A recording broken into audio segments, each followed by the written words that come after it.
A young Army specialist leaves a bar one early morning and her body is found within 5 hours. 32 years pass and over 100 suspects are questioned. Still no answers. Then technology steps in and the victim's family starts to feel that justice might find a way. My name is M. William Phelps. I'm an investigative journalist and the true crime author of dozens of true crime books. I've dedicated the past 25 years of my life to helping families of the missing and murdered. Join me. We're crossing the line.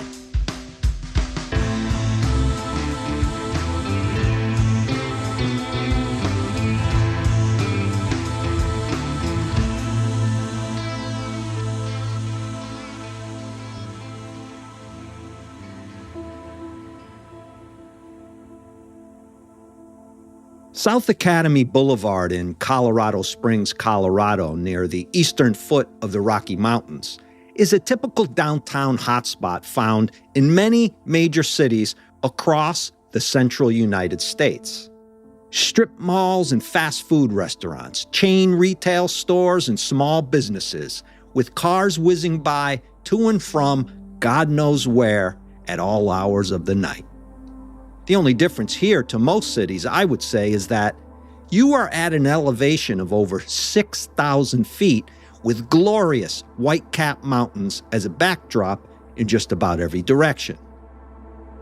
Around you is the infamous Pikes Peak and the Garden of the Gods, both national landmarks. There is an awesomeness here, a respect brought on by the beauty of this country, reminding you there is so much to see and so many places to visit. It's March 17th, 1987, and Colorado Springs Police Department officers Taylor and Lanz are cruising around town during what begins as a normal night of patrol. Patrol might seem like rather mundane police work, but it is effectively the front line in combating serious crime. Patrol cops don't simply meander around drinking coffee and eating donuts. That's the cliche. They keep their eyes open and wits sharpened to spot anything nefarious going on and, with any luck, stopping it before it can get out of hand. So these guys and gals are very observant. Somewhere near 5:30 a.m., Lanz and Taylor are driving slowly through the back parking lot of local businesses along a South Academy Boulevard strip mall when they see something. "Stop," Lanz says. "Look at that." In the rear parking lot, just behind the Korean Club restaurant, near the dumpster, they park the cruiser and get out. Just beside the dumpster is the naked body of what appears to be a young female. She's nude from her ankles up, her pants pulled down, but still attached to her feet. As they take a closer look, they notice a wire clothes hanger wrapped around her head and bent into and through her mouth. She is lying on her back. She is wearing one sock, and they eventually find one boot nearby, not far from several cigarette butts. The coat hanger appears to be holding her lower jaw open, pulling it downward, in what seems to be a bizarre way to leave a body. Around her neck is a black piece of cord tied tightly. "Over here," Taylor says, walking around, searching for more evidence as Officer Lanz calls it in. What is it? A driver's license. 20-year-old Darlene Krashoc. The photo on the license matches the victim. Darlene is just over 5 feet tall, about 120 pounds, brown hair, blue eyes, a beautiful young woman brutally murdered in what is mostly a quiet city. The scene is secured and several investigative units are brought in to try to figure out what happened and who could have done this, obviously. It certainly doesn't have the feel of a random attack. This crime scene, moreover, seems to be a secondary location, as though Darlene's body was dumped here. As Dr. Michael Stort begins the autopsy later that night and into the next morning, it's clear that Darlene was strangled to death. But then there are also some rather gruesome, horrifying wounds noted. Stort reports a bite mark on Darlene's left breast and the nipple from her right breast missing. She has severe bruising around her left eye. Looking further, Stort finds additional bite marks all over Darlene's body. And forgive me for the graphic nature of this next part, but it's part of this case. Her vaginal wall is bruised, as is her anus, with blunt force trauma to her spleen and liver. Darlene was savagely, and I do not use that word to shock, raped before being brutally murdered. They cast the bite marks in dental stone to get an impression. An impression, investigators are certain, from the mouth of Darlene's killer. As detectives begin scouring the town and learning all they can about Darlene, they are forced to involve the U.S. Army Criminal Investigations Division, more commonly known as the CID, because it is determined right away that Darlene was an active duty soldier stationed at nearby Fort Carson with the rank of specialist. Darlene grew up in Baltimore, Maryland, and after graduating from high school, she began her military career at Fort Carson as a wheeled mechanic. Family called her stubborn and determined. Just a week before those Colorado Springs officers found her body, Darlene had confided in her mother that she was planning on re-enlisting and dreamt of going airborne. Following in her father's footsteps, who himself spent 8 years in the Army during the Vietnam War, Darlene's parents did not want her to remain in the military. Headstrong, her family says of Darlene. She got something in her mind, and that was it. She was doing it. I respect those people. They see something, they go for it. I'd like to interject here a minute and add something about a trend I am seeing in researching so many cases for crossing the line. The media often glosses over the victim's life when reporting on these crimes. We know this, right? They pop in a general routine quote from the family, "She lit up the room," per se. And that's it. For the most part, news coverage of these cases centers around the sensational details of what happened, the brilliant, in quotes, work of police, the high-fiving that goes on after an arrest, the thank yous to prosecutors and police, and kumbaya moments we often see, and then they spend most of the space reporting on the perpetrator. And look, I get it. But to all editors out there, make your reporters spend at least a paragraph or two on the victim, who they were, what their plans for life were, where they grew up, and the people whose lives they touched. Is it that difficult?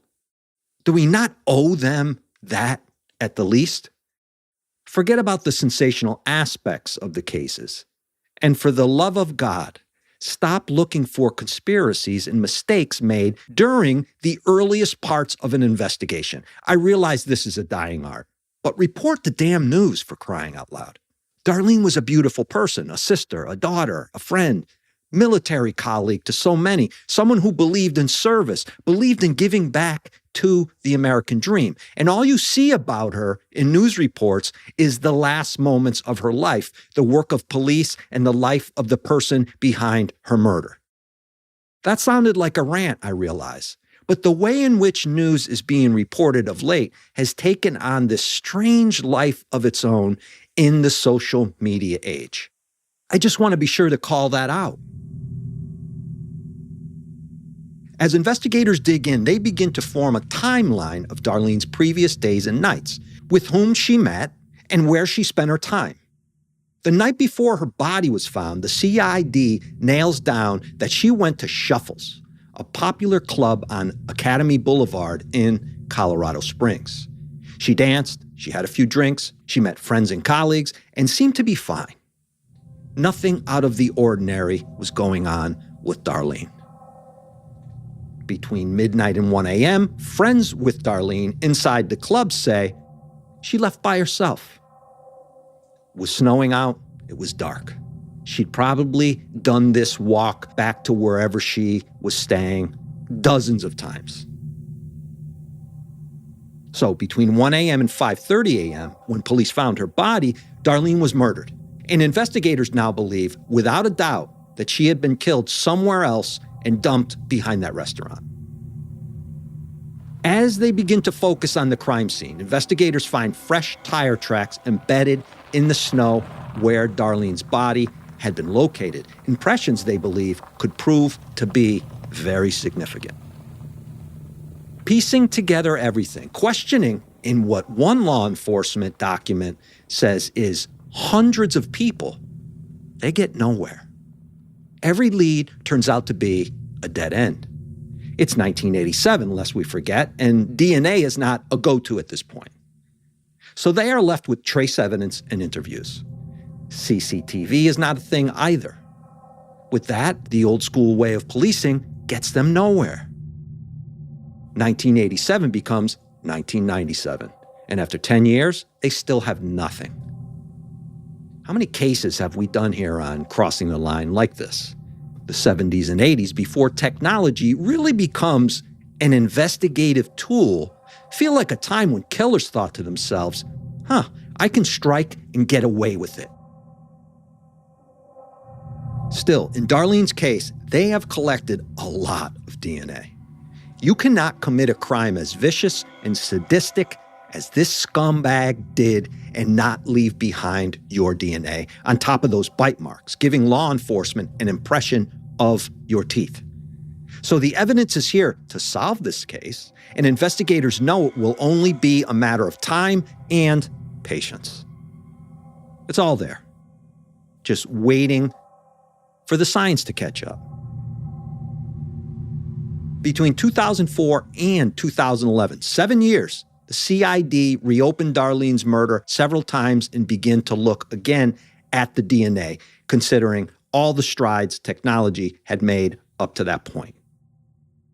Resubmitting it all, the CID lab develops an overall profile of an unknown male, who they are certain is Darlene's rapist and killer.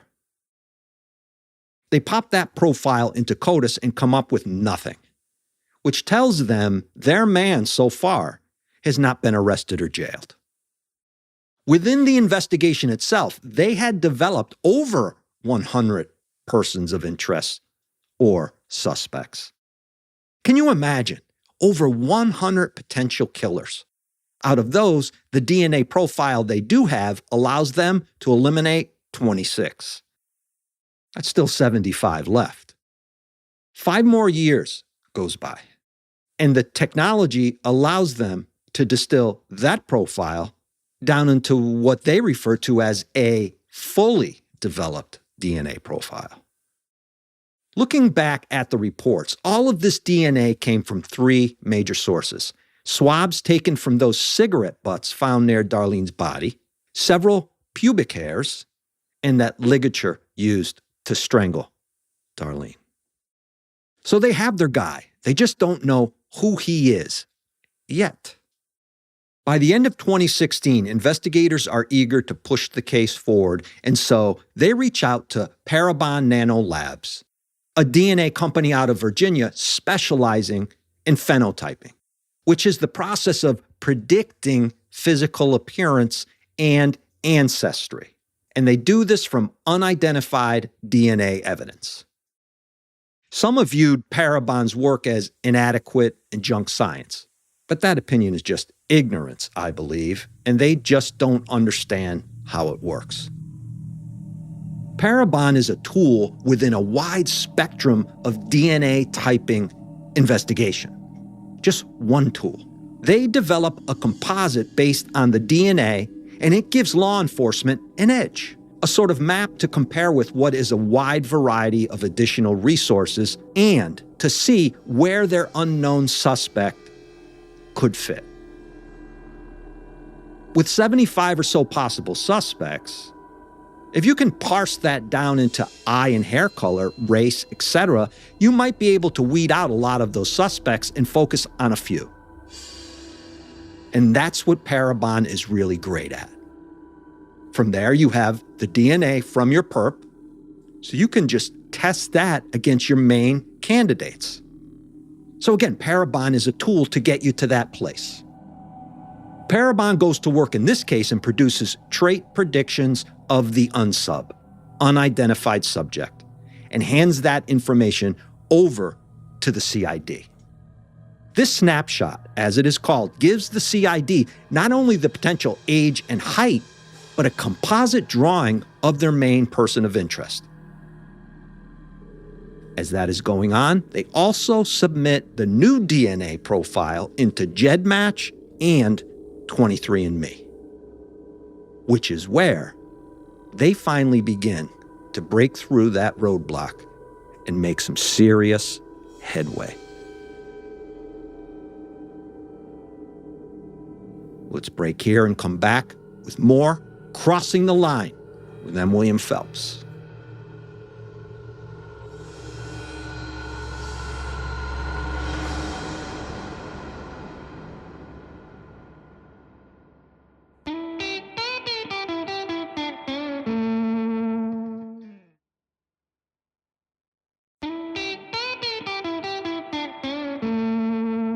This is a good case to really drill down into and explain how exactly forensic genetic genealogy worked in this case, which is overall how it works in every case solved in a similar fashion. For me, this is the wonder of it all, the star of the investigation, the technology coupled with forensic genealogy. This sort of police work has no prejudices. No subjective opinions, no chatter from social media idiots driving it, and no witnesses relying on memory. It's simple science doing what science does, giving you absolute data to be interpreted and used to make decisions and further your search for a killer. The top match they wind up getting from GEDmatch is a woman from Wisconsin. The woman's ancestry profile is being managed by her daughter. And so they reach out to the daughter to get that family tree, but the daughter never writes back to them. The daughter doesn't want to be bothered. So Parabon bypasses the daughter and begins the tedious process of building out that particular family tree themselves. Think of this lineage line as the top of a triangle, which we have flipped upside down, with the point of the triangle now facing south, down. As they do this, they shave down that family tree several notches to third and second cousins of the original match, which is an enormous obstacle now out of the way. Many times, these types of searches wield 5th, 6th, 7th, 8th, 9th cousins. And so, as you can imagine, that is a very large family tree to manage and carve down toward the goal of your suspect. They hit a sort of slog as they begin getting into the second cousin part of the family tree and find the match kind of diluted a bit down into a 6th and 9th degree relationship among their suspect profile and his connections to this one particular family tree. Sounds confusing, but it's all going to come together, I promise. They then realize this anomaly is caused by an out-of-wedlock birth within the family tree, which can throw the entire tree off. Then they lock onto a distant family member from Texas, with only 2 branches of that family as common ancestors. That means 2 family trees, not 5 or 6 or 9 to contend with. And as they are going through that family tree, they come across a second cousin who has lived in Colorado most of his life. Bingo. Michael David White of Thornton, Colorado, which is about 80 miles north of Colorado Springs. Still not next door, still not the same town, but they're getting there. When they retest the DNA against Michael White's grandparents, they realize the two share the exact same DNA. This triangulation, Parabon tells the CID, coupled with Michael White's proximity to the location of the crime, are very compelling evidence that the suspect in this case is Michael D. White. Further leaning toward White, looking into his life closely, they realize he had joined the U.S. Army in 1979 and served until 1998, and that in 1987, during the time of the murder, White lived on Wilshire Drive in Colorado Springs. Wilshire is 3 miles from where Darlene's body was found. So you've gone from Wisconsin to Texas, now to 3 miles away from the point of the murder, all by forensic genetic genealogy. This is what I'm talking about when I say it's the data, right? They never knew who this guy was before they started looking at the genealogy. What's more, remember that composite drawing the Parabon computers spit out after popping in the DNA profile from the perpetrator? Matched up against a photo of White at the time of the murders, the two show incredibly similar characteristics, down to the same eye and hair color and pigment of skin. The CID gets all of this information in May 2019, now 32 years after the murder. The CID then take a look at White's military history in Colorado and find out that he was assigned to the same installation at Fort Carson that Darlene was during the time she was there. The guy knew her. No question about it. The CID then put a surreptitious tail on White and follow him around, waiting for him to leave something behind with his DNA on it so they can test that against the profile and see if it's an exact match. They follow him into a fast food restaurant one day and watch him drink from a straw. That's gold. They wait, he leaves, they grab the drink and straw and take it back to the lab. While he was inside the restaurant, they also took swabs from the door handle of his vehicle. Now they have 2 viable DNA samples from different sources connected to the one person. By June 12, 2019, they have the results. And based on those results, the lab issues a proclamation that an arrest warrant for Michael D. White should be obtained immediately because the DNA is an identical match. Of course it is. Let's take our final break. Come right back to conclude this cold case.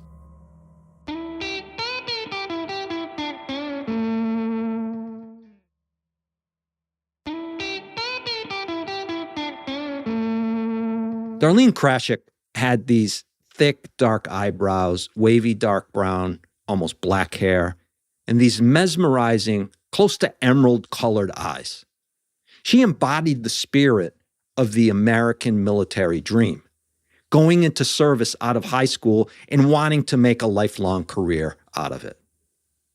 That's who she was. Michael White comes out of the gate after his arrest proclaiming his innocence.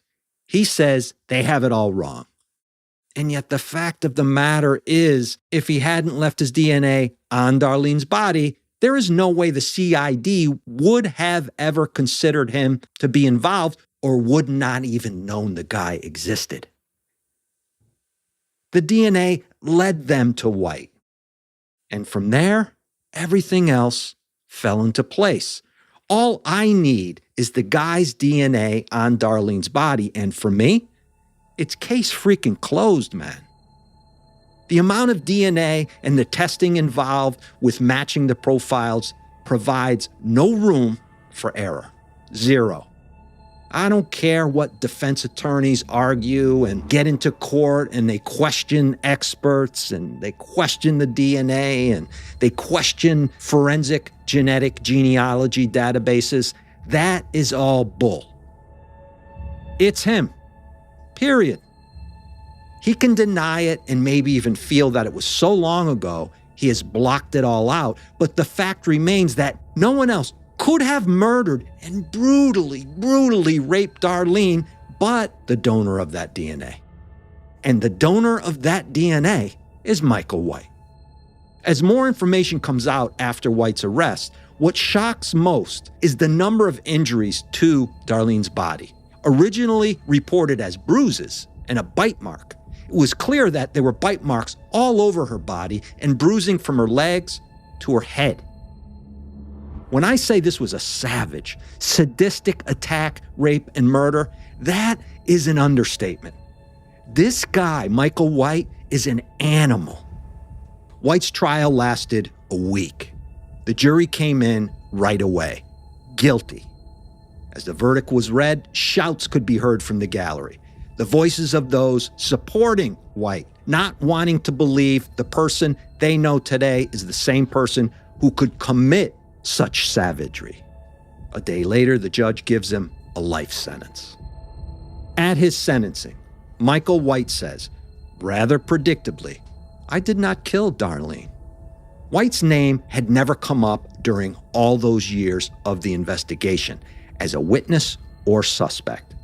He was able to hide from detectives and investigators for more than 30 years, but unable to escape the technology, which again, doesn't judge, doesn't perceive, doesn't point fingers. It just spits out data. And that data led right to Michael White. Darlene's family has justice today, which is something to celebrate. Head over to patreon.com/MWilliamPhelps and sign up for my free content page, where I'll be interacting with you, doing live streams, posting exclusive content, and dropping a major limited series podcast exclusively for Patreon members. That's patreon.com/MWilliamPhelps. patreon.com/MWilliamPhelps. That's it for this week. Be safe. Be aware.